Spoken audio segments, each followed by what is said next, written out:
Salutăm lumea bună, bine ai venit pe la noi, Maria Hibovski. Hello, dragilor, mă bucur mult să fiu alături de voi.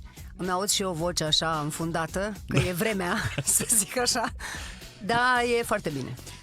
Am înțeles că 33 de ani s-au adunat. S-au adunat bine. Unii ar spune că e o cifră biblică. Păi este, chiar este. Da. Și mă uitam acum ce mai semnifică numărul 33 și vedeam că pe lângă povestea asta cu vârsta morții lui Iisus, 33 de ani a rezistat templul lui Solomon în picioare. Sau o altă chestie am găsit, că 33 de secțiuni are steagul Uniunii noastre minunate, Statelor Unite, 33 de secțiuni învelite, cumva îmbrăcate cu ramuri de măslin care simbolizează pacea. Bine, 33 este oricum un simbol spiritual, îți așează cumva ceacrele, se spune, în fine. Adică e un număr de bine. E un simbol al lucrurilor care pot să vină. Adică până acum 33 de ani a fost doar antrenamentul pentru tandem și de-abia de acum încolo începe ceea ce e important. O, Doamne, da. Când zice antrenament, să știi că așa am început, ca pe o joacă. A fost așa totul ca un antrenament plăcut, a venit în virtutea inerției. Bine, și întâlnirea cu Ghiță Hibovski a fost una specială și de acolo a pornit totul. Adică a început ca o joacă frumoasă, plecând cu autobuzul, cu sacoșe, cu câteva costume, nici măcar muzică nu aveam la ora aia. Gândește-te, era 91 spre 92 și noi mergeam și făceam pionerat cu teatru interactiv în comune, așa am început, și primul nostru spectacol l-am dat la 33 de copii în satul Rediu, cred, da, și ne-am bucurat foarte tare că aveam bani de întors cu autobuzul. Deci așa am pornit. E legat cumva această perioadă în care se întâmplă evenimentele de 33 de ani de începutul Teatrului Tandem. Să le spunem celor care ne ascultă că se împlinesc 33 de ani de existență pentru Teatrul Tandem în Piatra Neamț, un simbol până la urmă al zonei actoricești, al zonei scenice din partea aceasta teatrului și a ceea ce înseamnă până la urmă mișcarea artistică pietreană. E legată, iată, spuneam, cele 3 zile de... E legată de înființarea acestui teatru cumva, pentru că el a avut mai multe denumiri. S-a numit Roata Lumii, s-a numit Teatru 2, pentru că eram 2 oameni. Practic eram un teatru de familie, că așa am pornit. În 91 spre 92, atunci au început bazele și asta aniversăm de fapt, această durată de 33 de ani, care nu e o cifră așa oricum și nu sunt 3 ani, ci 33, și mi se pare că a trecut extraordinar de repede. Deși am făcut foarte, foarte multe lucruri și nenumărate deplasări, foarte multe spectacole, stăteam și făceam așa un calcul. Noi în picioare aveam, la un moment dat, acum câțiva ani, vreo 7 producții. Ar părea puțin, dar le-am jucat unele și de mii de ori, deci foarte multe deplasări în țară și tot soiul de spații și neconvenționale și teatre și case de cultură și underground, peste tot unde se putea, cluburi nu mai zic, peste tot unde se putea, pentru că noi aveam un repertoriu de la teatru de copii, dar nu de păpuși, ci teatru pe viu, interactiv, până la club. Aveam zile când jucam dimineață într-o grădiniță, 2 spectacole, de exemplu, într-o casă de cultură pentru 1-4, după amiază mai dădeam un spectacol sau 2, cum mergea, la 5-8, și aveam și seara în club spectacol. Adică la modul ăsta se punea. Și aveam perioade când mergeam și câte o lună de zile, legat, în deplasare. Gândiți-vă, Cezar și Tinu, că astea le făceam toate noi 2 oameni. De la producție, Ghiță scria, coseam costume, luam de pe la SH în perioada aia. Bine, și acum mai iau, că n-am de ce să... Când mai am lucruri necesare de valoare, chiar găsesc foarte multe lucruri acolo. Și făceam așa, deci el crea totul, el era cumva creierul, eu eram motorul și era o combinație perfectă. Și când ajungeam în deplasare se întâmpla așa, când plecam eu trebuia să am grijă de tot, îmi făceam o listă că trebuia să știu exact ce luăm, să nu se piardă ceva, să nu ne lipsească cumva, să ne trezim în fața spectacolului că ne lipsește nu știu ce element de decor sau de costum. Ajungeam la sală, montam noi montam cu 2 oameni care mai erau pe acolo, care mergeau cu noi, șoferul sau organizatoarea, dar ea nu prea apuca să ne ajute. Deci noi montam, noi jucam, noi demontam, plecam în altă parte, iar montam, iar jucam, iar demontam. Ați spus cumva bazele teatrului independent în România, Da. teatrului cumva privat, dacă e să ne Să uităm știi fără că da. instituție în spate. Voi ați Exact. fost propria instituție. Exact. Și vorbeam la un moment dat cu Doamne, ce lapsus am, de la Green Hours, care a murit, Voicu Rădescu, că ei au înființat Teatrul Luni la Green Hours în 96 sau ceva, și când a venit la noi la deschiderea spațiului pe care îl avem acum, Teatrul Tandem, o să vorbesc și de el imediat, era extraordinar de încântat și de fericit că nu era el, de fapt, că noi am fost promotorii cumva acestui gen de teatru. Eram un teatru de familie, mergeam și cu un trabant, mi-aduc aminte, era o iarnă cumplită și gândiți-vă, trabant, iarnă, cum e acum în București era, zăpadă cumplită și noi mergeam spre Râmnicu Sărat. Și aveam pe trabantul ăla, eram 5 oameni în trabant și pe trabant aveam două boxe de alea mari de sunet, nu mai știu, Vermona, nu mai știu cum se chemau. Da. Deci, într-un trabant, 5 oameni zgribuliți și alea 2 deasupra, giganti erau. Și mergeam prin nămeții aia și șoferul era un fost șofer profesionist de tir și atâta siguranță aveam, trabantul e de carton, dar noi atâta siguranță aveam pentru că omul ăla, cum găseau mașini mai mari care veneau spre noi și așa, zicea, eu te dau un șanță acum. Și mergea cu atâta siguranță și au fost perioade extraordinare. Ieșeam șifonați, rupți de oboseală. Ajungeam la sală și ne întrebau oamenii, când vin artiștii? Pentru că noi arătam ca scoși din ghenă, că eram vai de noi și înfrigurați și boțiți și numai artiști nu e. Tarabantul a arătat sigur tunat în felul ăsta. Îți dai seama. Și se întâmpla așa. Uite, mi-aduc aminte de Dej.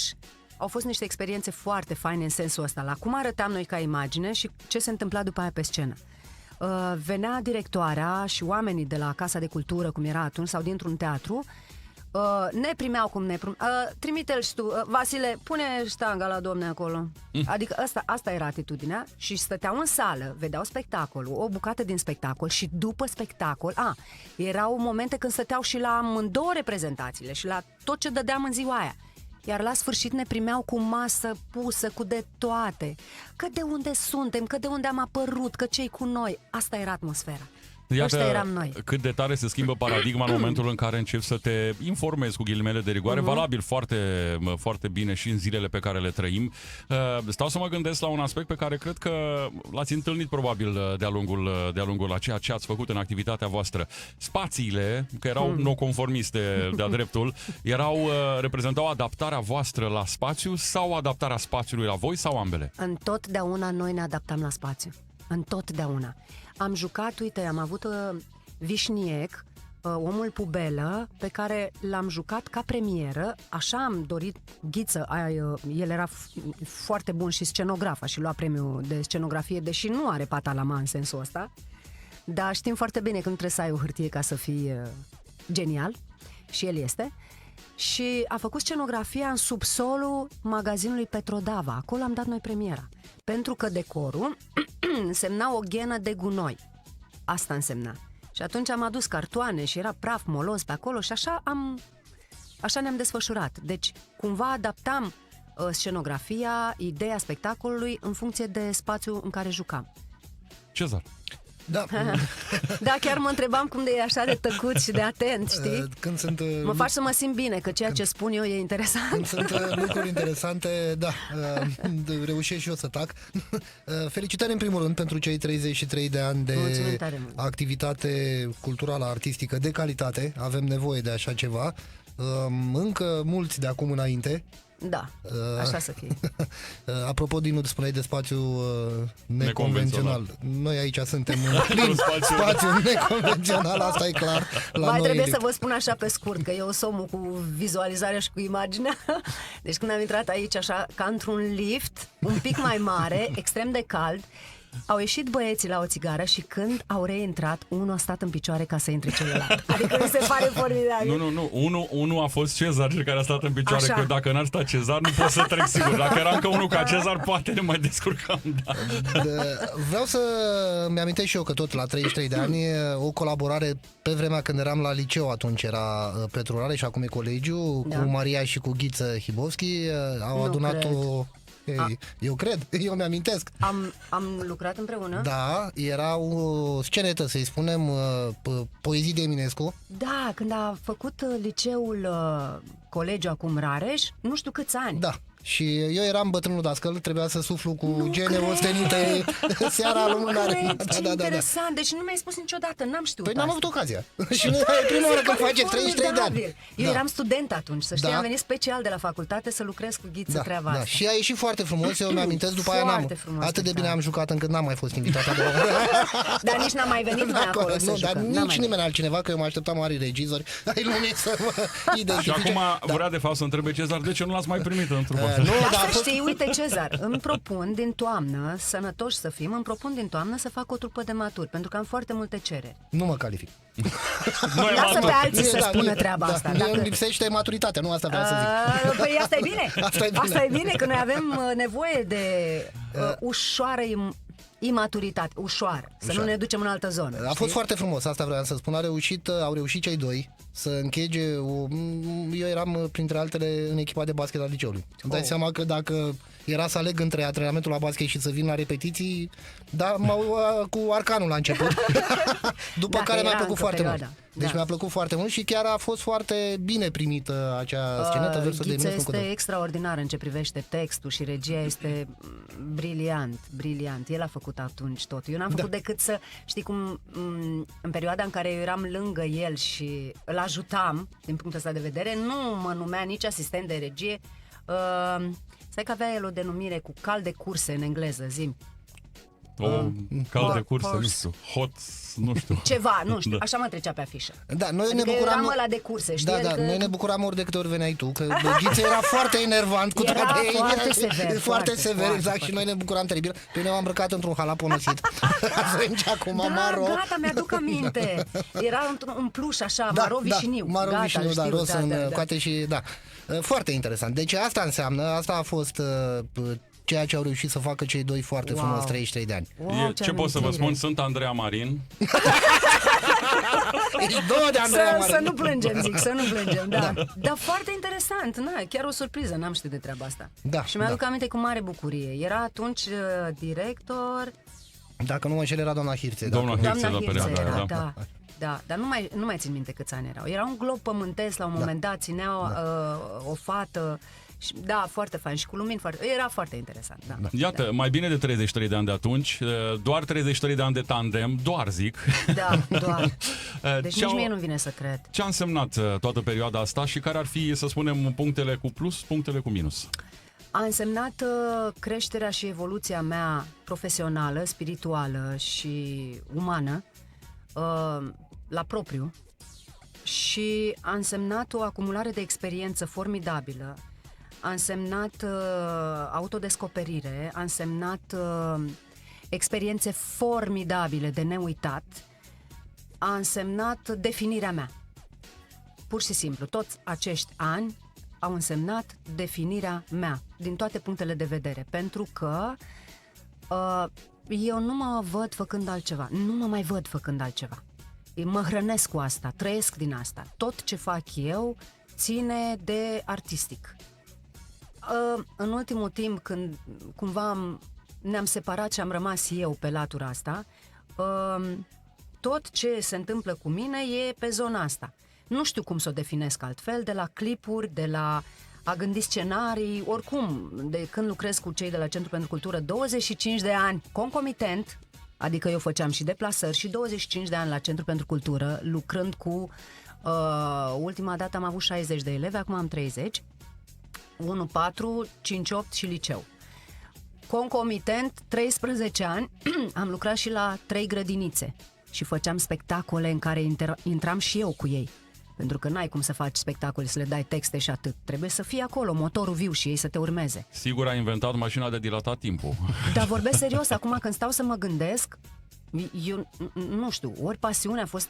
Este o pasiune, e ceva în mine, că de mică fac treaba asta. Înainte de a-l cunoaște pe Ghiță, când eram eu la o școală specială, cred că am mai spus despre asta, asta făceam, învățam povești pe din afară, trăgeam un cearșaf cum aveți voi aici, dintr-un colț în altul, intram pe o parte, ieșeam pe o parte și spuneam tot soiul de povești, inventam, cântam, eram Ionică Făt Frumos, eram Milena Cosânzeana, adică ceva o fi genetic, habar n-am. Dar deci, predispoziția asta, iată că ți-aduce și satisfacții. Mari de tot. Dar insatisfacții ți-a adus? Da, să știi că am avut și de astea. Am avut, cred că în 33 de ani de activitate, cred că am avut 3 momente, se întâmplă ceva cu 3-ul ăsta, în care m-am simțit înfiorător de prost. Am fost odată într-un club să jucăm povestea poveștilor, ne-a organizat altcineva și am ajuns undeva la Mioveni. Era un super mega club de la imens, în care se dădeau manele. Și noi ne-am apucat, am montat decorul, am făcut nu știu ce și am văzut că tot vin oameni. Noi am întrebat, dom'le, e ok? Adică putem juca? Da, că vin oameni, că vor, că... Ok, văzuseră spectacolul la Green Hours. Și pentru că era cumva aproape, au făcut ei organizare, în fine. Și am început primele minute, ăia n-aveau nicio treabă cu noi, că erau pe sus undeva. Noi cântam, ziceam, eu mă dădeam de mama focului pe acolo cu de toate și nimic. Și la un moment dat îl întreb pe Ghiță, că noi eram 3 care jucam, plus sunetistul. Și zic, ce facem? Păi niciodată n-am oprit. A fost singurul spectacol pe care l-am oprit. Am oprit, dar credeți-mă, nimeni n-a observat. Deci, nu eram, nu conta nimic. Mi-am luat tot, omul ne-a dat banii cu păreri de rău, cu nu știu ce, nu m-am gândit că...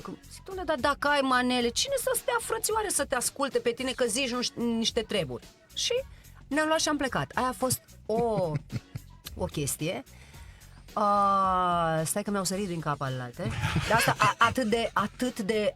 Da, mi-am adus aminte a doua. Deci, uite, vezi, când am chestiile astea așa, parcă mi se strânge sufletul în mine, am avut sentimentul că mă prostituiez artistic. Am jucat undeva la un conac, nu dăm nume, prin zonă. Iertat să fie... A zis colac? A zis colac? Noi facem câte conace știm, cine, cum, unde. Da.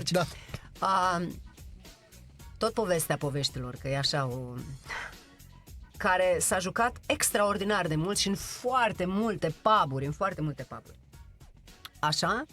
Și spectacolul este interactiv. Și noi începem frumos, elitist, cu texte interesante, cu filozofie, cu lucruri importante de spus, cu Luca Pițu, cu astea, așa începe povestea poveștilor. Suntem într-un platou de televiziune, așa, și nimeni nu mișca. Erau, cred că, vreo 50 de oameni, unul aici, unul colo, și așa erau. Și noi tot trăgeam, că știi cum e pe scenă, încerci să dai din tine ca să determini pe celălalt să vibreze cât de cât la nivelul tău. Și nimeni. Și eu mă duc eram mama unui om important de acolo și noi împărțeam știuleți, care știuleți în interiorul lor, știm povestea lui Creangă, aveau și altceva. Și când ajungem la doamna regizoarea care ea împărțea și a dat cu ăla în cap, zice, ia-ți-l de aici. Ei, cum am jucat eu tot spectacolul ăla, trăgând de oamenii ăia și ducându-mă în ei acolo și... Îi simțeam că s-o cheie așa, dar de complezență. Aflu după aia de ce. Pentru că erau veniți din alte părți, fiecare din altă parte, să fie angajați acolo. Și niciunul din ei nu se risca să... Ce să da? Doamne, cum să reacționez eu la asemenea lucru? Mă vede domnul patron, păi nu mă mai angajează. Hey. Bă, dar asta e mai tare ca noi, mă, o ia pe ea. Așa. Și am avut o chestie, tot la povestea poveștilor, la ziua cuiva. Personal ne-a chemat pentru ziua persoanei respective spre Roman. Era să zic, da, știm. Excelent. Și noi am ajuns mai târziu, că așa ne-a zis femeia, să jucăm pe la un 10. Ei s-au adunat de la 7 acolo. Aha. Au. Ei, gândiți-vă, bărbătoii erau muci. Deci muci erau. Noi am așezat scaune frumos. Ce spectacol! Îi dădeau ei mai mult spectacol decât noi. Mi-am adus aminte acum cu Costi, care e sunetistul nostru de ani de zile, că pentru evenimentul despre care o să vorbim îndată cu cei 33 de ani de Teatru Tandem, în 3 zile evenimente, trebuia să discutăm zilele trecute cum facem cu sunetul, cu alea, cu party, cu nu știu ce și a adus aminte el, zice: Maria, dar ți-aduce aminte la Rom?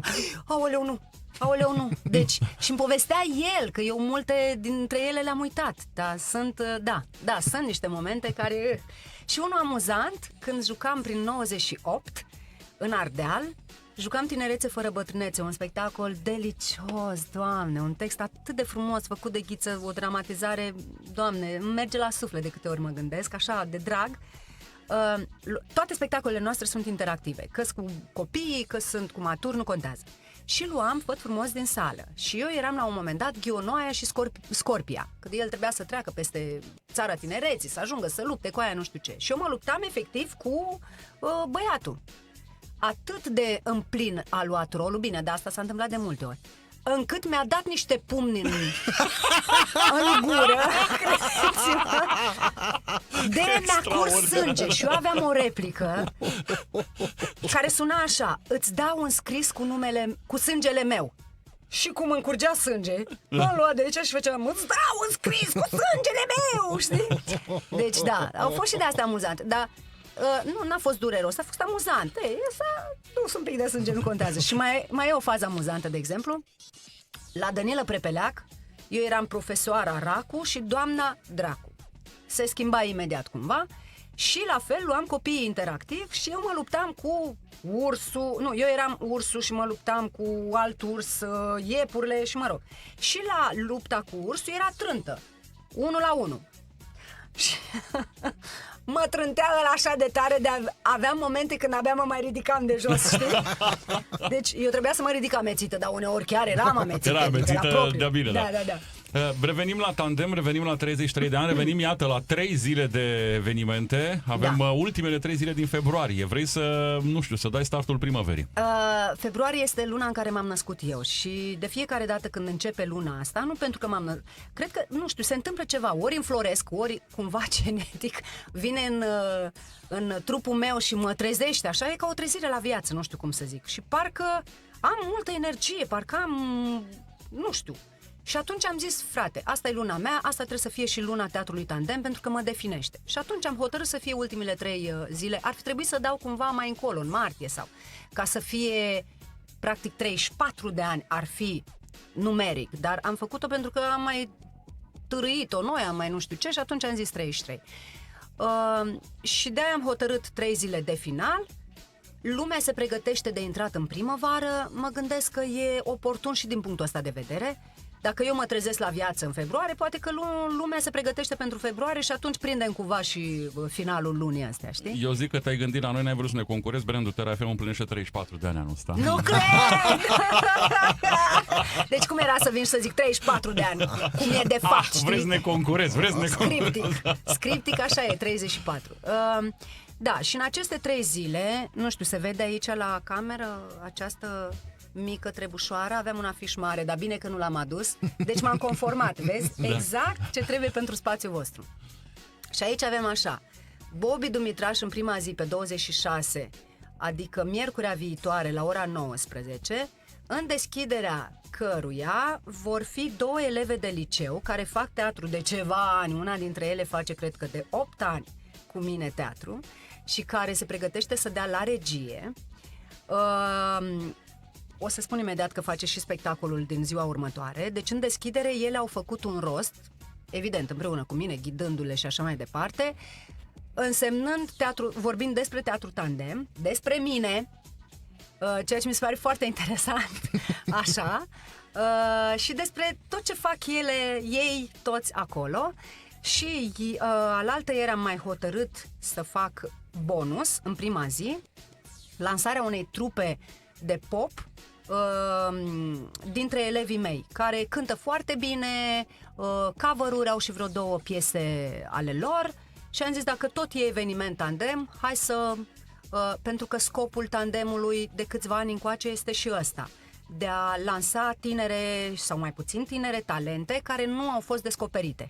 Și atunci, de la tineret până la maturi încolo, să tot vină la tandem, să fie văzuți, auziți, simțiți.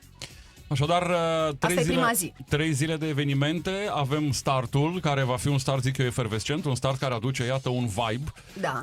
Dacă nu mă înșală memoria, artistul invitat este și într-o formulă muzicală foarte cunoscută. Da. O zic? Te rog, zahăr, sigur, fără zahăr. Da, Bobby Dumitraș, păi tocmai a fost la mine la tandem, în concert Ada Amilea cu Bobo Burlăceanu. Acum, înainte de Maria Răducanu, că a fost și ea între timp. Deci, cumva, încercăm să aducem oameni de valoare, oameni care au calitățile necesare publicului din Piatra Neamț și publicului tandem.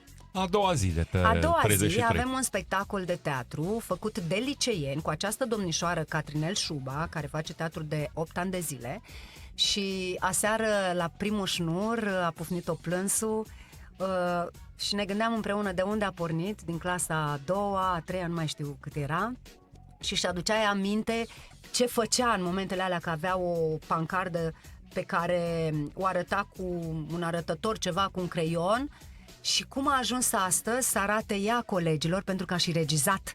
A scris textul și a regizat spectacolul. Eu am fost în umbră, doar i-am mai ghidat pe aici, pe acolo, dar scopul meu este să-i las să se desfășoare în plenitudinea creativității vârstei propice și să se manifeste. Și asta au făcut. Spectacolul se numește Ultraj și joacă vreo 8, nu am acum să dau distribuția, dar cine vine să vadă spectacolul, să-i vadă și pe ei sau măcar pe afiș. Și a treia zi? Și a treia zi e cu emoții mari, pentru că este...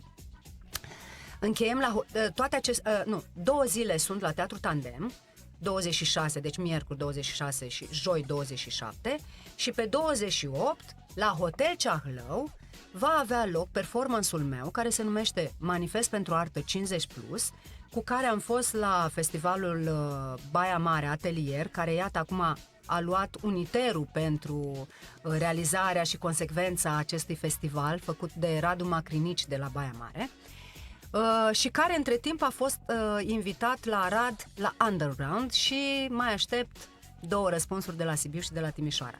Este un performance care vine din mintea și sufletul meu zbuciumat, care înseamnă, pe scurt, a ieși din bula proprie și de a evolua indiferent câți ani ai. Adică asta vrea să spună pe scurt, și să-ți asculți sau nu conștiința în funcție de ceea ce simți. Și ce simți. Este un concept ușor, nu pot să zic inovator, că nu mă consider eu, dar e cumva altceva. Am făcut altceva decât am făcut până acum. Acum 3 ani l-am lansat și de-aia sunt cu mari emoții, pentru că de fiecare dată îl modific, încerc să-l îmbunătățesc de fiecare dată. Merg pe acest principiu de a îmbunătăți lucrurile în tot și în toate, cât se poate. Și atunci acum, de-aia zic că e cu emoții, am băgat o fetiță să joace cu mine, care va fi conștiința mea.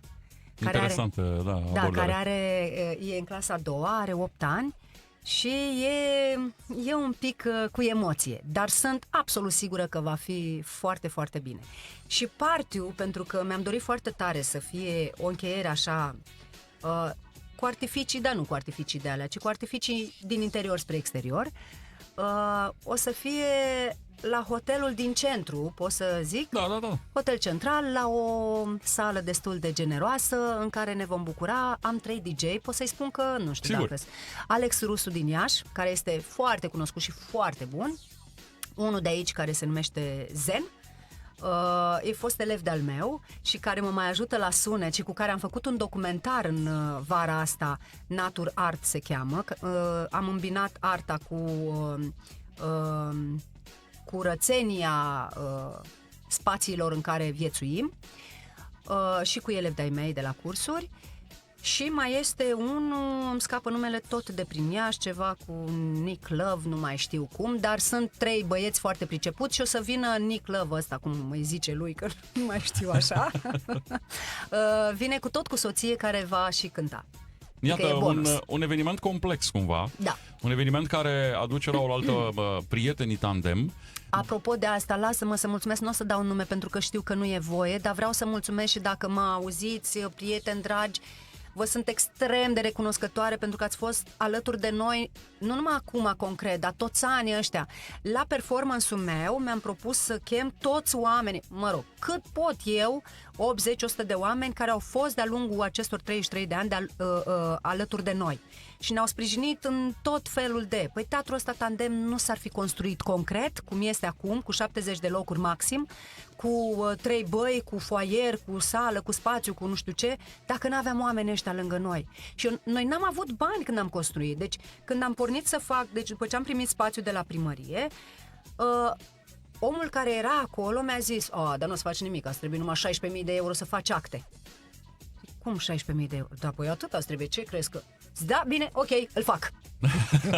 Și n-am avut bani și am chemat oameni experți de la Iași care să ne vadă locul. Era cu apă, cu pereți sparți, cu șobolănime, cu cazane. Așa arăta spațiul inițial. Și în 3 ani de zile am muncit cu oamenii ăștia alături care mi-au dat betoane, alea, au adus constructori de la o firmă foarte cunoscută în oraș, că n-avem voie, dar au fost alături de noi și ne-au sprijinit și am făcut acest teatru, iată. De aceea vă mulțumesc din suflet. Plus, acum au pus umărul la evenimentul ăsta. Suntem aproape de final. Spune-ne cum e viitorul, cum îl vezi? Cu foarte multe proiecte. Cu foarte multe proiecte personale. S-ar putea să vin la voi data viitoare să vă cânt ceva, pentru că, uite, am niște propuneri, am 3 melodii deja trimise din Germania, de un tiz al tău, Dinu se numește, care e plecat din Piatra și și-a făcut acolo studio și Chișcovici cumva? Cum? Chișcovici? Exact. Da, salut exact. pe Dinu, da. Da, o să-i transmit. Da. Și și-a făcut studio, construiește el chitări de la zero, adică mi se pare formidabil ce evoluție a avut și are. Și mi-a trimis piese să le fac, să le cânt, să le promovez. Și iată, uite, ăsta e un proiect viitor, pe lângă altele pe care le mai am. De final, domnul Cezar. Da, încă o dată felicitări, am stat și am ascultat, foarte frumoasă povestea, am văzut și prezentarea evenimentului, cred că nu poți lipsi de la un astfel de eveniment și vreau să spun ce cred eu, că unii caută, nu-i așa, elixirul fermecat care să le asigure tinerețea fără bătrânețea. Uite, avem aici un exemplu în care actul cultural autentic și de valoare asigură această tinerețe fără bătrânețe. Dacă mai ce era nevoie ai spus, să... Cezar, mulțumesc tare mult, dar să știi că așa e. Uite, vă ziceam că luna asta e luna mea. Pe 11 februarie am făcut 53 de ani. Mulți înainte, sănătoși. Mulțumesc la fel, adică nu-mi dau seama, nu? Când zic 53 mi se pare o cifră extraordinară, dar în același timp mă simt extrem de tânără și de efervescentă. Cine vrea să vină, ce formalități trebuie să îndeplinească? Trebuie să sune la un număr de telefon pe care l-am tot pus pe Facebook, pe Insta, în afișele de prin oraș, sau să mă caute personal pe mesaje private. Aveți un articol despre acest eveniment și pe site-ul nostru, pe trfm.ro. Intrați și acolo și aveți și acolo amănunte și afișele și tot ce puteți, să spunem așa, aborda în zona aceasta de timp liber, dacă vreți. Îți mulțumim tare mult, îți dorim mult succes, să iasă bine evenimentul, să meargă lucrurile așa cum îți dorești. Da, eu am o credință așa, că așa cum ies, așa trebuie să iasă și mă fericesc așa cum sunt. Da, și să nu te bucuri foarte tare la party de după, ca să-ți rămână voce să vii să ne cânți. Să știi că, dincolo de glumă, astăzi dimineață mă gândeam că trebuie să mă îmbrac cumva, că eu mă mai și eleganțesc, că na.